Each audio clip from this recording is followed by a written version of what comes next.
Hello students, I welcome you all to today's lecture. Now before starting our first chapter, communication, first I think it is very important to know what is actually your paper. The name of your paper is Business Correspondence and Reporting, which is the part B of your second paper. We have already discussed this in our previous lecture. We have seen what all topics we are going to cover in this paper. Now before starting, you should know what is actually business correspondence and reporting. Now see, what is business correspondence? You all know what is business. What business means? A dealing done for earnings. It can be any business kind. You all know very well what is business. Now meaning of business correspondence. Business correspondence means the exchange of information in a written format. Here I am using a specific word, written format. That means only in written you will have a dealing for the process of business activities. Why do we correspond? Correspond means communicating. Why do we communicate? For business activities. So this is called business correspondence. Any information done in the written format for the process of business activities. Now coming to the second point, business correspondence can take place between the organization, within the organization, or between the customer and the organization.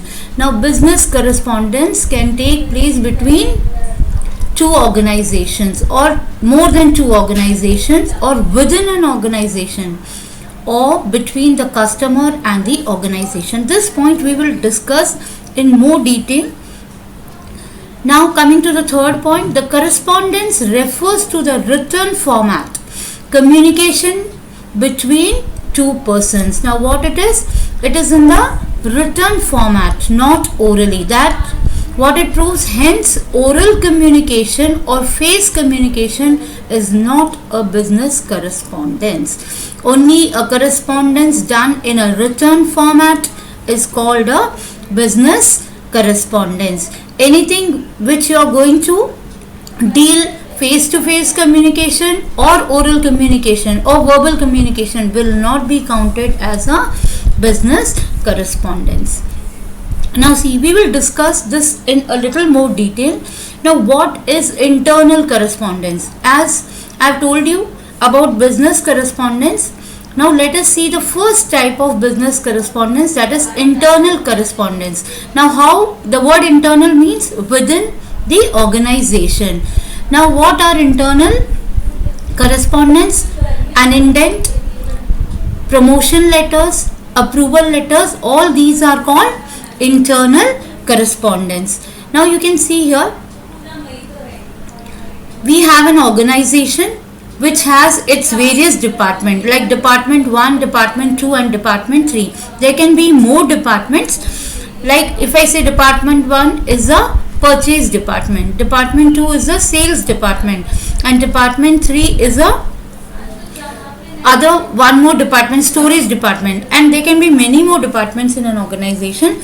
Any correspondence, that is through an indent, or if a person is going to be promoted to a higher post, so a promotion letter is provided to that person. If any approval is needed from the higher authorities for any activity inside an organization, so that is also called a business correspondence, but it will be called as internal correspondence. Now between the organization, now when there is a correspondence or dealing between two different organizations or more than two organizations, then it will be called as external correspondence. Now what are external correspondence? As I told you previously, you should be thorough. All the written format, anything done in written format is only called business correspondence.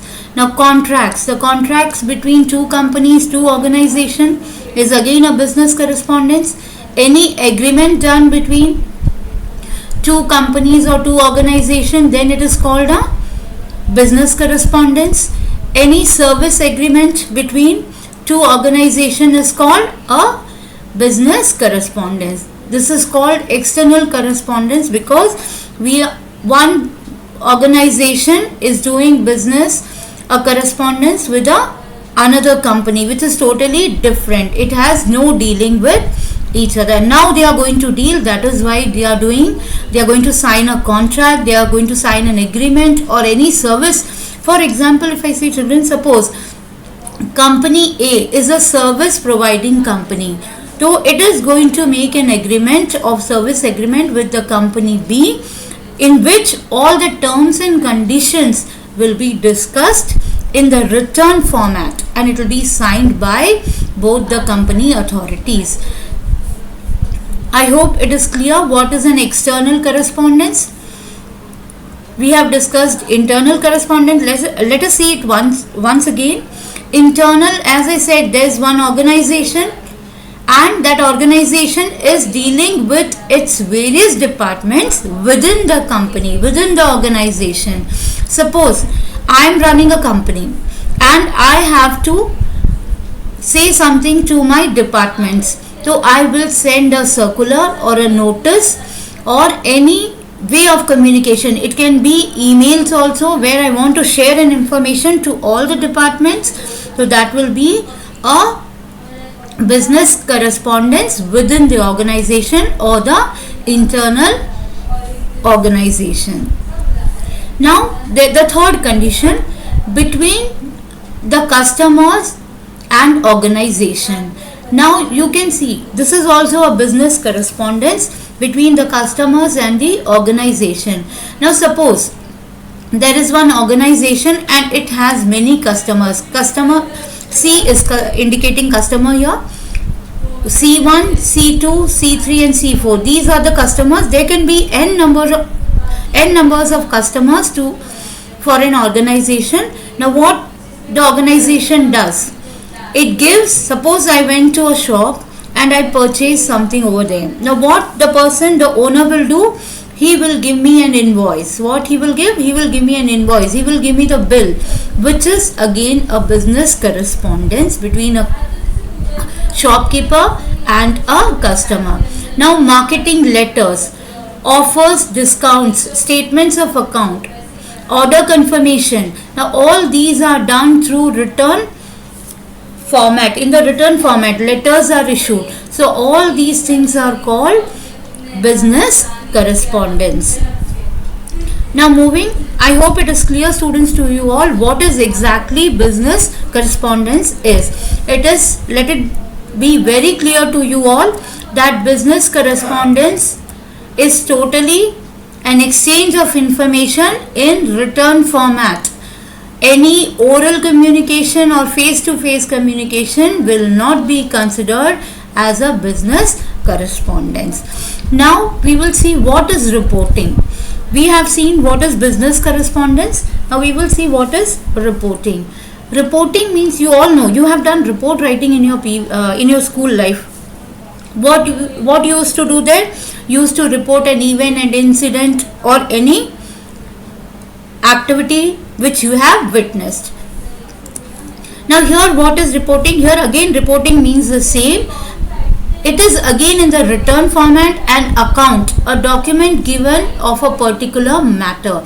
Now suppose you are going for internship. After completing your CA Inter, you will have to go for a internship.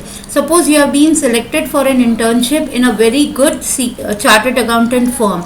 Now as soon as you go there, they will ask you to do a survey, do a research and give them a report. This is called reporting. You will go and whatever topic you have been given, you will go, you will survey, you will inquire about it, and then you will prepare a report and give it to your senior authority, especially in the form of an official document. The report which you will present to your senior authority will be your reporting, which will be an official document. Now after third row, investigation for consideration by an appointed person or body. After doing a thorough investigation, you will give this report. Okay students, we have seen the syllabus, we have discussed what is business correspondence and reporting. Now let us start with our first chapter, which is communication. You all know what is communication.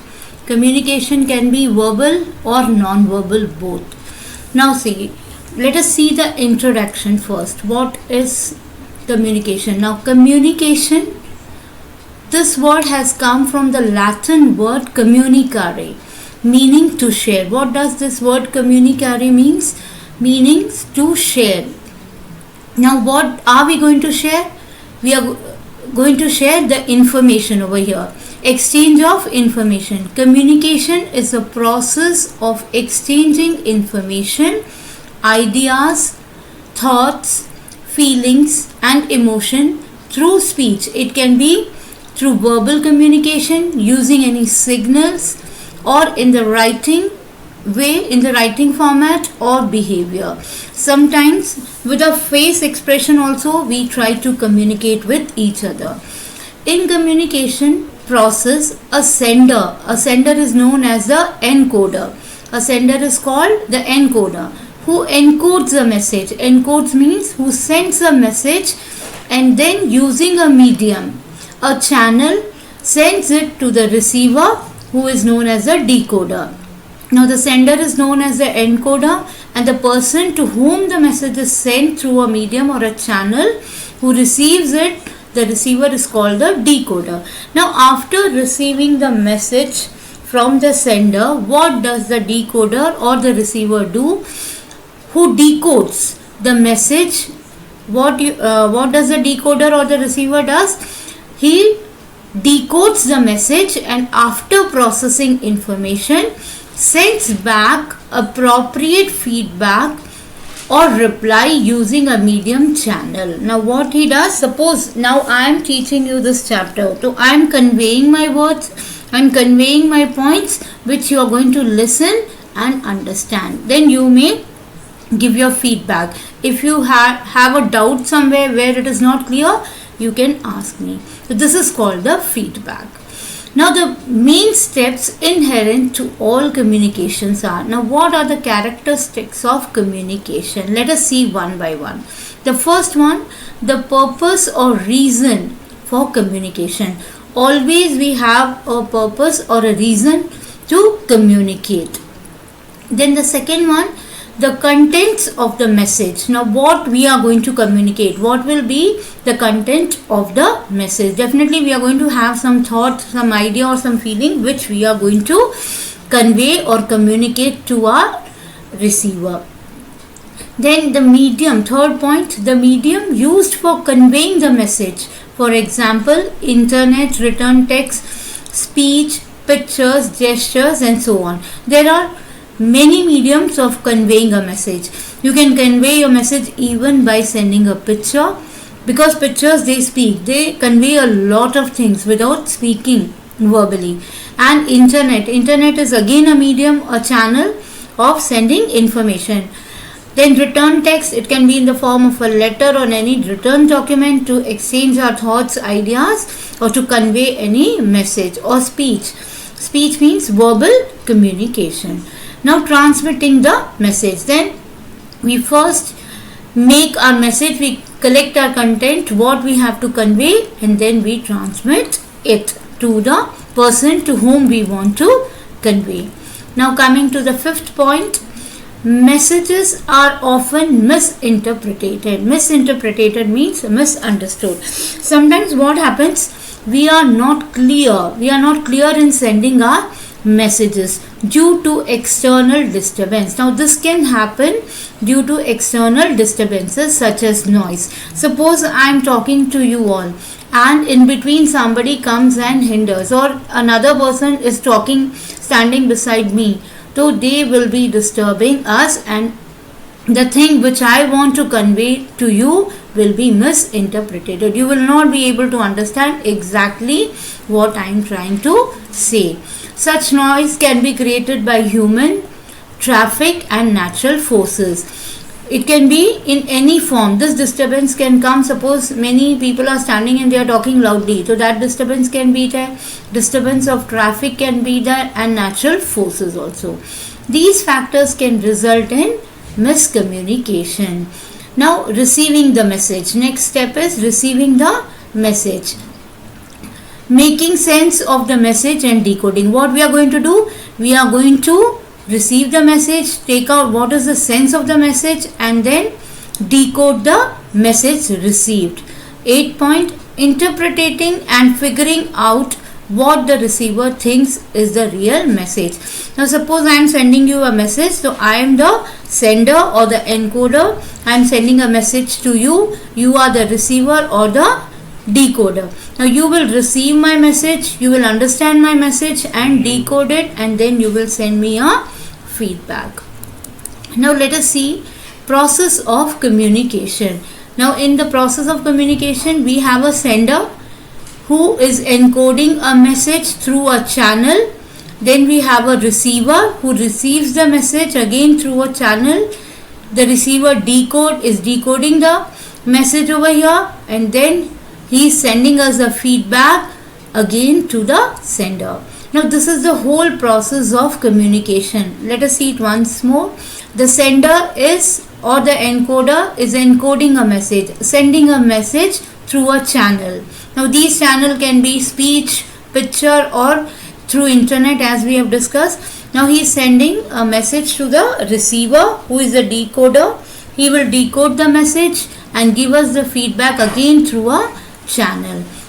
This process keeps on moving like this. Now there are many barriers in communication which we have discussed. It can be the noise of the human barriers, or it can be the noise of the traffic, or any natural forces, or any type of noise. Now let us move to the next topic, that is types of communication. A good understanding of the different types and styles of communication can enhance your personal and professional relationship. Now why communication is important? Because it is the only means through which we can share our ideas, our thoughts, our feelings, everything through communication. Though it may be verbal, non-verbal, or it may be in any format, but communication is very important, and communicating in a proper way can enhance your personal and professional relationship, resolve any misunderstanding and misconception, and contribute to a successful business venture and a joyful personal life. Now communication is important both in our professional as well as in our personal life. If there are misunderstandings, that can be only resolved with communication. Misconception, this can be resolved only by communication. So communication plays a very important role in our professional life. If we talk about a business venture or any profession, communication is very important, and for a joyful personal life too. If you are not able to communicate properly with your family and friend, then also there may be problems in your life. Every person has her personal style of interacting with others. This is a fact, that every person is a unique person, and everyone has his or her own style of interacting with others. In the process of communication, an individual uses manifold channels to convey the message. However, the effectiveness of the communication style depends upon whether the receiver has actually interpreted the intended idea, thought, feelings, etc. Now it depends upon us, the way we are going to communicate with the person to whom we want to convey the message. We have many styles, we can communicate in many ways, but it should be communicated in an effective manner. Effective communication is very, very important, and so that the receiver can accurately interpret what we want to convey, what our idea is, or what our thought or feeling is, which we want to convey to the receiver. Sometimes the speaker reveals more than she wished to convey through tone. Now sometimes, suppose if you concentrate on the tone of the people, you will come to know, and by speaking less also the tone conveys that what is your mood. Are you in an angry mood or are you in a good mood? Your tone conveys that to the receiver. Gestures, etc. Now, therefore, it is important to understand the different modes of communication. Now, communication itself is a very important part of our life, and this chapter is very important. Now, the broad categories of communication are verbal communication, non-verbal communication, and visual communication. These are the three broad bifurcations of communication channels. Students, for today we will complete our topic here. We will continue it in our next lecture.